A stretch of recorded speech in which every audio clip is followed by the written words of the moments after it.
ဂီသူတော်ကောင်းအပေါင်းတို့ယောဂီသူတော်ကောင်းအပေါင်းတို့ယခုဓမ္မရိပ်သာကြီး၌တရားဝင်တရားအားထုတ်ရရှိကြကုန်သောယဟန်ရှင်လူသူတော်ကောင်းအပေါင်းတို့အားအိယာမထကြရန်အတွက်အချက်ပြီးဒီမောင်များတိကလျက်နှုသောအပ်ပြီးသူတော်ကောင်းတို့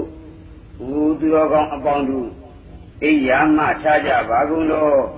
မျက်နှာများသိကြပါကုန်သောကိုယ်လည်းများသန့်စင်ကြပါကုန်သော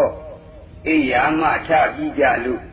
လိုအပ်တဲ့ပြုဝဲကိစ္စအဝဝတွေကိုပြင်းကြပါလောရှင်းကြပါလောအရှင်းဖြင့်ဖြစ်ကြပါလောယောဂီအပေါင်းတို့ဆက်ကောင်းရင်အာကာဝေကဝိသန္တာကုလမင်းကလည်း29သင်းသောအာတဝဏီဗရဏီကြတိကာယောဟနီမိဂတိပုဏ္ဏပုရှစသည်ထောင်းတောင်းကျေသာယာနှင့်ကအပေါင်းတို့ခညောင်းကရံပတ်လူလူကြီးကိုကြည်လာပြီးတော့ဦးအမောင်လူသားယောဂီများတို့အိယာမထားကြပါလို့အမောင်လူသားအိညီခဲ့၏နေ့တွေရက်တွေလတွေနှစ်တွေကိုပြန်ဒီကကနန်းချ၍မှန်းဆလို့ကြည်လိုက်တော့သဗ္ဗံသာနာတိသဗ္ဗညုဆိုတဲ့ဘုရားရှင်ပင်လင်ပြီးမရတဲ့အဖြစ်နဲ့ကြုံရတဲ့ရှည်လိုက်တဲ့တန်တရားပြီးခဲ့တဲ့အချိန်တွေကလည်းဘယ်လောက်တောင်ကြာခဲ့တယ်လို့မသိတန်တရားရှိသမျှအနေတွေစက်လူမှုအသီးတွေနဲ့ဆက်ဖြစ်ကြပြီဇာတိတရားပြာတိမရဏစသည်ထောင်တောင်းဒီအပေါင်းတွေကလည်းကျုံခဲ့လာပေါ့ရှိကူလေခန္ဓာအစဉ်ညာမဝင်လို့ပရိစ္ဆသမုပ္ပါလေလူရာစက်နေကြရင်ဖြင့်အပေလေးပါးဆိုတဲ့နေရာကလည်းအမောင်လူသားရဲ့နေရာသာဖြစ်တယ်လို့ဘုရားကိုယ်တော်မြတ်ကြီးကဟောတော်မူခဲ့ပါတယ်။ဦးအမောင်လူသားယောဂီများတို့တတိထား၍စဉ်းစားတာကြည့်ကြပါတော့အေးကြီးမဝလို့အိယာကမထပဲခန္ဓာအစဉ်ညာမဝင်ခဲ့ရင်ဖြင့်အမောင်လူသားသည်ငရေတိဋ္ဌံပြိတ္တာအတွေ့အကြုံဆိုတဲ့အပေလေးဘုံကိုကြားရမယ်ပြီအကျိုးတို့အကန်းတို့အာတို့အနူးတို့အကျွဲတို့အစွန့်တို့ဖြစ်ကြရအောင်မဲ့ပြီဇာတိဆိုတဲ့ဒုက္ခတရားဆိုတဲ့ဒုက္ခယာတိဆိုတဲ့ဒုက္ခမရဏဆိုတဲ့ဒုက္ခဒီဒုက္ခတွေနဲ့လည်းတွေ့ကြရအောင်မဲ့ပြီဩဘေးလေးကလည်းများလိုက်ပါပြီဒီဘေးတွေနဲ့အမောင်လူသားဧကန်တွေ့ရကျုံရခံရအောင်တော့မယ်ဟိုအမောင်လူသားယောဂီများတို့အေးကြီးမဝလို့အိယာကမထပဲပီတိတိလုပ်၍နေကြရင်ဖြင့်အမောင်လူသားရဲ့ရှိရေးဟာတကွက်ကလေးမှရတဲ့အေးစရာမရှိပါလားအမောင်လူသားစဉ်းစားပါလို့လူကြပါလို့ခန္ဓာအစဉ်ညာမဝင်လို့ပြိဿသမုပ္ပါမယမနာဆက်ခါသာသွားနေကြရင်ဖြင့်ဝိညာဉ်နာယုသလာယတနာဖတ်တဝေဒနာခန္ဓာတွေအားဖြင့်မရည်မတွက်နိုင်အောင်ကျင့်ဖန်များစွာရကြအောင်တော့မယ်ဒုက္ခတပိလနသောကင်းညာပုဂ္ဂိုလ်ကိုညာရာမဖက်ရက်တဲ့ယုတ်မှာအမြဲတမ်းနှိမ့်ဆက်ခြင်းခံရတာဟာလေခန္ဓာရတဲ့ပုဂ္ဂိုလ်မှာပဲတဲ့ဒုက္ခတသင်္ကတသောတဏှာယောက်ျားလက်သမားဤသူရွာယုတ်မှာအမြဲတမ်းအနှိမ့်ဆက်အဖြစ်ခြင်းခံရတာဟာလေခန္ဓာရတဲ့ပုဂ္ဂိုလ်မှာပဲတဲ့ဒုက္ခတသန္တာပသောဣလိတာမိဒုက္ခမိတို့ဤညီညီတောက်ကြောင်အမြဲတမ်းအလောင်းခံရတာဟာလေခန္ဓာရတဲ့ပုဂ္ဂိုလ်မှာပဲတဲ့ဒုက္ခတဝိပရိနာမထောငဘူးကံကံမတီးနိုင်ပဲရင်းရိုင်းကျူကွဲအမြဲတမ်းဖောက်ပြန်ပြည့်စည်နှိမ့်သက်ပြီးစီးခြင်းခံရတာဟာလေခန္ဓာရတဲ့ပုဂ္ဂိုလ်မှာပဲတဲ့ဟိုအမောင်လူသားယောဂီများတို့ဒါကြောင့်ဘုရားသခင်ကိုယ်တော်မြတ်ကြီးကပရိသံဃာမဲ့ပါဠိတော်ကြီးမှာကပနသနတတိတဒုက္ခဒသနေနအကြီးကျန်တကောင်းကျက်လူစင်းရဲ့အမွေးနဲ့တူးတဲ့ဒုက္ခသစ္စာလို့ဟောလိုက်တော့ငွေသက်ကူမပေါ်လို့အမွေးလို့ဟောတာမဟုတ်ပါဘူးတဲ့ဥနာတိမွေးကွဲ့တဲ့ဒုက္ခဘီဒီနဲ့တွေ့ရကျုံရတဲ့အခါဘယ်သူမှမကယ်နိုင်လို့မှုအကြီးကျန်တကောင်းကျက်အမွေးလူစင်းရဲ့လို့ဆိုလိုက်ပါတယ်ဥယောဂီသူတော်ကောင်းတို့အလူမကြည့်လို့အငတ်မပြေခဲ့ရင်ဖြင့်မန္တာတုစัจ जा မင်းကြီးတွင်အမွေးပဲတဲ့ကျုပ်တို့ရဲ့ဘောရမဘုရားအလောင်းတော်ကြီးဟာမန္တာတုစัจ जा မင်းကြီးဖြစ်စဉ်က ပလင်ပေါင်း8,400နဲ့နန်းစည်းစိမ်ခံစားလို့အမရတဲ့အတွက်နတ်ပြည်ကိုတက်ပြီးတော့တရားမင်းကိုအန်တုတော့တရားမင်းကများနတ်စည်းစိမ်ကိုတဝက်ခွဲ၍ပေးရကြတဲ့ဒီတော့မှမန္တာတုစัจ जा မင်းကြီးသာနတ်စည်းစိမ်ခံစားနေလိုက်တာတရားမင်း36ယောက်တာပြောင်းသွားတယ်သူ့မှာတော့နတ်စည်းစိမ်ခံစားလို့မဝတဲ့အပြင်အငတ်တောင်မကြည့်ရှာဘူးတဲ့အမောင်လူသားသင်္ကာအငတ်ပြေပါဦးမလားအငတ်မပြေလို့ငတ်ဒီသာတည်ကြရင်ဖြင့်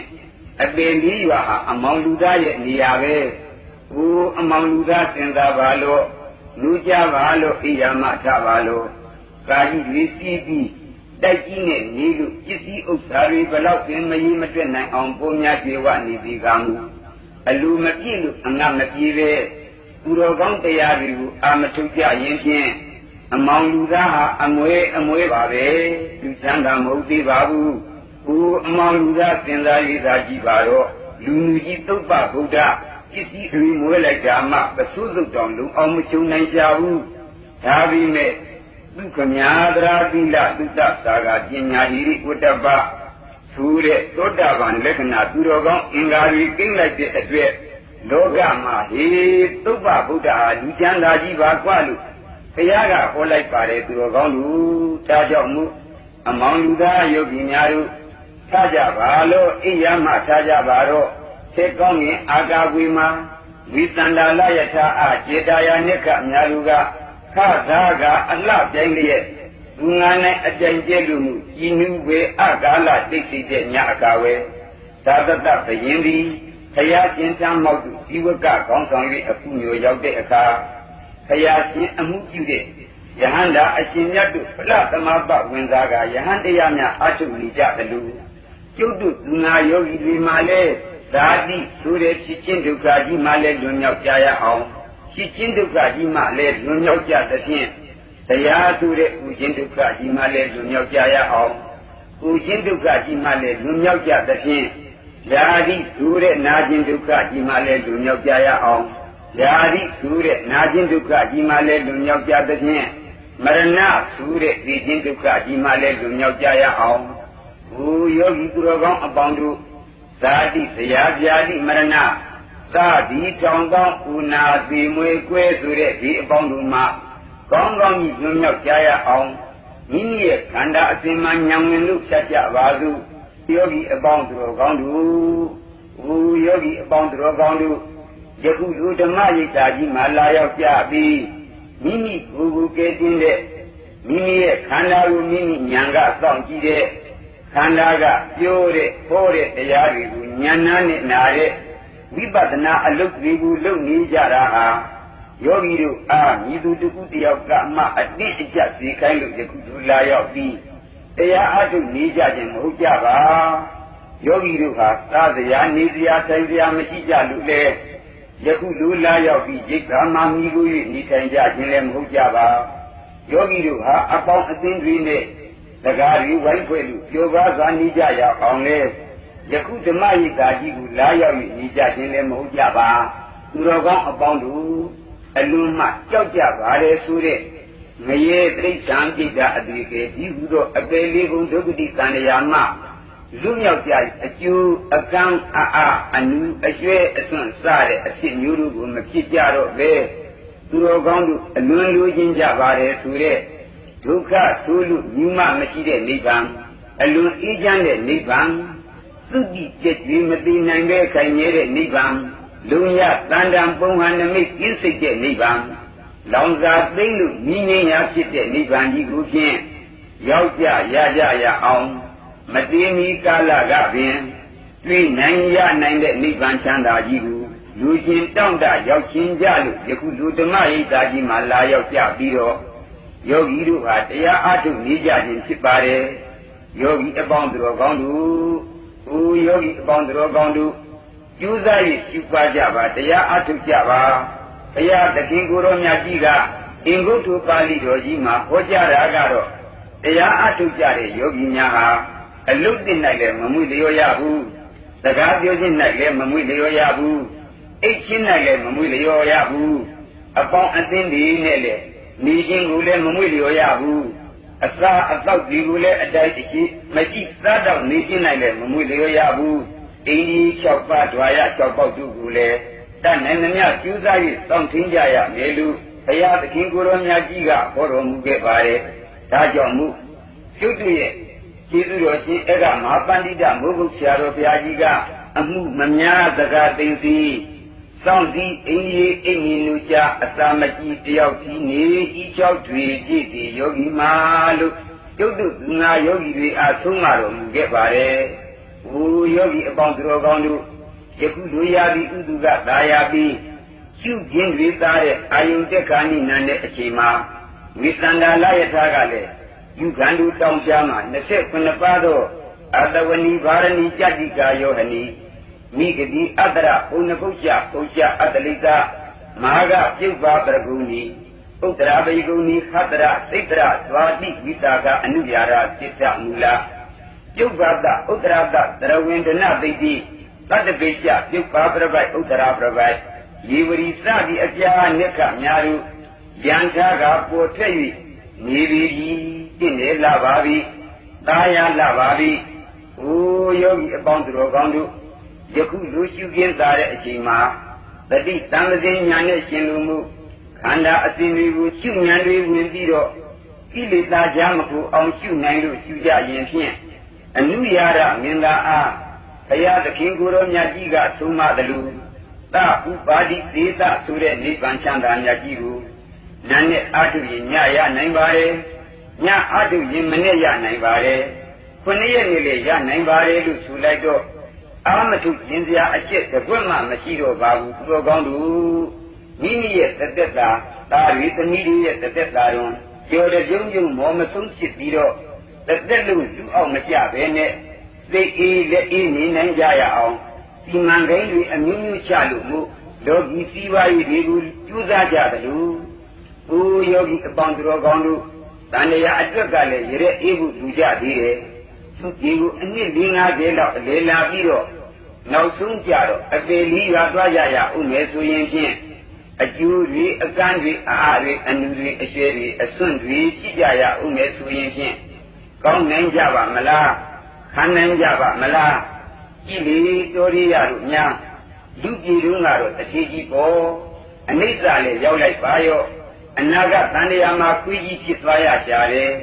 အဝင်မချဘူးနော်တည်တည်ချင်းချက်ချင်းဖြစ်သွားတာဒါကြောင့်မို့တန်တရားအတွက်ရတဲ့အေးရတဲ့မျက်စိကိုတော့ယခုကပင်ကျူးစားပြီးတောက်လက်ကြပါတော့နေရှိညရှိအချိန်တွေမရှိကြပါနဲ့တရားဓုမရမီအသေးကဥသွားရင်တော့ယောဂီကိုကျိုးမှုချနေလိမ့်မယ်။ဟိုယောဂီသူတော်ကောင်းအပေါင်းတို့ကောင်းကင်ကနှက်ကတရားတွေကလည်းတင်ကြီးလာကြီးသင်လို့ကြည်လင်စွန့်ပြအာရဝင်းတာပိဋိသေးရှားပြီးတော့တန်လျာပြီးအပေသေးကြီးတို့မှအပိတိုင်ကျင်းကြီးလို့ရတဲ့အေးကြရအောင်မျက်စိတောက်နေကြတဲ့ကျွတ်တို့ယောဂီတွေကိုသက်ကောင်းရင်အာကာဝေကနှုတ်ဆက်ကြည့်ပြီးနေကြပါတယ်သူတော်ကောင်းတို့လူဒန်းထားတဲ့ဒါနကုသိုလ်တွေသူတော်ကောင်းတို့စောင့်သိနေကြတဲ့သီလကုသိုလ်တွေသူတော်ကောင်းတို့ပရိသိက္ခာပွားများပုဒ်တနေတဲ့သမထမေတ္တာကုသိုလ်တွေဟာအလွန်တရာမှလေးနဲ့ပါတယ်သုရှပါတယ်ထက်မြက်ပါတယ်အောင်မြင်ပါတယ်ဒီကုသိုလ်ရဲ့အစိမ်းအဟုန်ကြောင့်လူဘုံနတ်ဘုံရောက်ပြီးလူချမ်းသာနတ်ချမ်းသာဖြစ်ကြဥမှာတော့အမှန်ပါပဲသို့တော်လည်းသူတော်ကောင်းတို့နေတင်နဲ့အမျှပြုနေကြတဲ့ကုသိုလ်ဆိုတာကလည်းအချိန်နဲ့အမျှခန္ဓာမှာဖြစ်နေတဲ့အကုသိုလ်တွေနဲ့ကဏ္ဍချကြည့်ကြရင်ဖြင့်ပြောပါလောက်တာမှမဟုတ်ပဲဒီနည်းနည်းလေးကုသိုလ်ရဲ့အချိန်လေးကုန်လိုက်ပါရောဒိဋ္ဌိဆိုတဲ့အလေးဓာတ်ကြီးကတွန်းချလိုက်တာနဲ့အပေလေးကိုကြမ်းကြကြရတော့တာပဲကဲကောင်းနိုင်ကြသေးရဲ့လားဒါကြောင့်မလို့အပေပြီးကလုံးလုံးကြီးပြီးအပိုင်လွတ်ဖို့ကြတော့ယောဂီတို့ရဲ့မဖြစ်စလောက်ကုသိုလ်ကလေးကမတတ်နိုင်ပါဘူး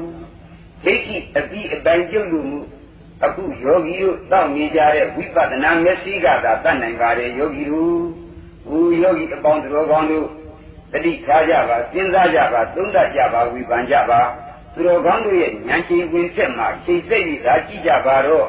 သူတော်ကောင်းတို့ပြုကြတဲ့ဒါနကုသိုလ်တွေစောင့်သိကြတဲ့သီလကုသိုလ်တွေ ပရိသိက္ခာပုဒ္ဒပွားများနေကြတဲ့သမထမေတ္တာကုသိုလ်တွေနဲ့သန္တရားအစကစားပြီးတော့ယခုကြားစေကာလအထိစက္ကန့်နဲ့အမျှအချင်းရှိသလောက်မျက်စိနာလျာကူစိတ်စားတဲ့ဒွါရကြောက်ပေါက်ဒီမှာဖြစ်ပွားနေတဲ့လောဘဒေါသမောဟဆိုတဲ့အကုသိုလ်တွေနဲ့အထက်ကပြောခဲ့တဲ့ကုသိုလ်တွေနဲ့ချိန်ခွင်ထက်မှချိန်စိတ်ရတာကြည့်ကြပါတော့ဘယ်နည်းနဲ့မှနိုင်ရှင်လို့မရအောင်အကုသိုလ်တွေကအလွန်များလွန်းလာပါတယ်သူတော်ကောင်းတို့တကယ်ကြတော့အများအားဖြင့်သူတော်ကောင်းတို့ပြုကြပါတယ်ဆိုတဲ့ကုသိုလ်တွေကသစ္စာအနေနဲ့ကြည့်ခဲ့ရင်ဖြင့်သမုဒိယသစ္စာသာဖြစ်နေကြတာကများလာပါတယ်ဒါကြောင့်မို့ဘုရားသခင်ကိုယ်တော်မြတ်ကြီးကလူတသိမ့်နတ်တသိမ့်သေးလို့သုတတိတယောက်မရောက်ဘူးလို့ဟောကြားလိုက်ပါတယ်ဘုသူတော်ကောင်းယောဂီအပေါင်းတို့သူတော်ကောင်းတို့မာတင်ရှိပြီးနေတဲ့အလွန်များလာတဲ့အကုသိုလ်ကံတွေတွေကိုဂိုင်းသူတော်ကောင်းတို့အားမိလိုက်ပြရသည်ခန္ဓာနဲ့စัจကြမလားဉာဏ်နဲ့စัจကြမလားပိဿဆရာကြီးတွေတကယ်ဧကံကြည့်နေတာကိုသိနေကြလေတော့ဒီကြွေးကိုကြည်အောင်ဖြင့်ခန္ဓာနဲ့ဆက်လို့လေကြည်နိုင်ကြမရှိပါဘူးတဲ့ဒါပြီးနဲ့ဒိဋ္ဌိနဲ့ဝိသိကိစ္စကိုအရင်အသိနဲ့ချုပ်ပြီးတော့ခန္ဓာအစဉ်ဉာဏ်ဝင်လို့ဆက်လိုက်ရင်ဖြင့်ဒိဋ္ဌိနဲ့ဝိသိကိစ္စကိုဒုတိယအပွားနဲ့ပြုလို့မှုနောက်ဆုံးကြတော့တတိယအပင်းနဲ့လည်းပြုလိုက်ပါရောကျင်စာနန္ဒိယကံကြီး၅ပါးကလွယ်ခဲ့ရင်ဖြင့်တင်းရင်နှမြကြွေးပြီးတင်ခဲ့ပါတော့အကုသိုလ်ကံကြွေးမှန်နှမြအလုံးစုံအကုန်ကြီးတော့တာပါပဲဒါကြောင့်မို့အကုသိုလ်ကြွေးအနန္တကိုတော့သာတရဲ့ကြည့်ပြီးတော့ဝိပဿနာမျက်စိနဲ့ကြောင်းအောင်သာသိလိုက်ပါတော့ယောဂီအပေါင်းသူတော်ကောင်းတို့အဲ့ဒီလိုမဲ့ကြည့်ပြီးတော့ရည်စင်းနဲ့ကျုပ်တို့သူတော်ကောင်းတို့မှာကျင်ရှိနေတဲ့ကြွေးတွေကိုစင်အောင်လဲဆွေးလို့လဲပြီးပါရောအထက်အစာကပြင်ပြခဲ့တယ်လို့သာဥပါတိတေသဆိုတဲ့နိဗ္ဗာန်ကြီးကိုမသိမီကပင်ညာအပြင်မျက်မှောက်ပြုလို့မှု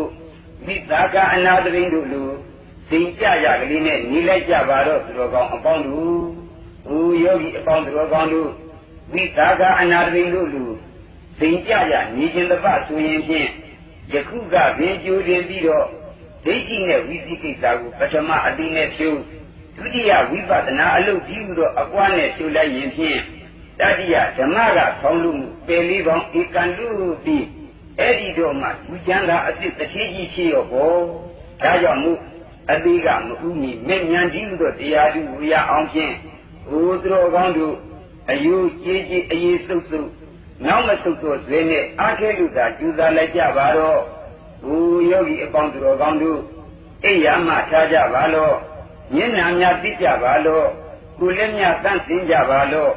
ယသိမင်္ဂလာပြည့်စုံတဲ့အချိန်အခါနဲ့လည်းကြုံကြ၍နေကြပါပြီဒါကြောင့်မို့ဘုရားသခင်ကိုယ်တော်မြတ်ကြီးကသူနေခတံသူမင်္ဂလာတုပ္ပဘာတံသူဟုတ်တိတံသူကနောသူမဟုတ်သောသသူ၏ဓမ္မဇမတရိသူလို့ဟောလိုက်တော့ယတမင်ကြီးဝတိအရှင်၌သာတော်သူစရိတဓမေသူရဲ့တရား၃ပါးတို့ကိုပရိပူရင်တိဖြစ်ခြင်းကြကုန်၏ဝါကာယဝစီမနောจิตာ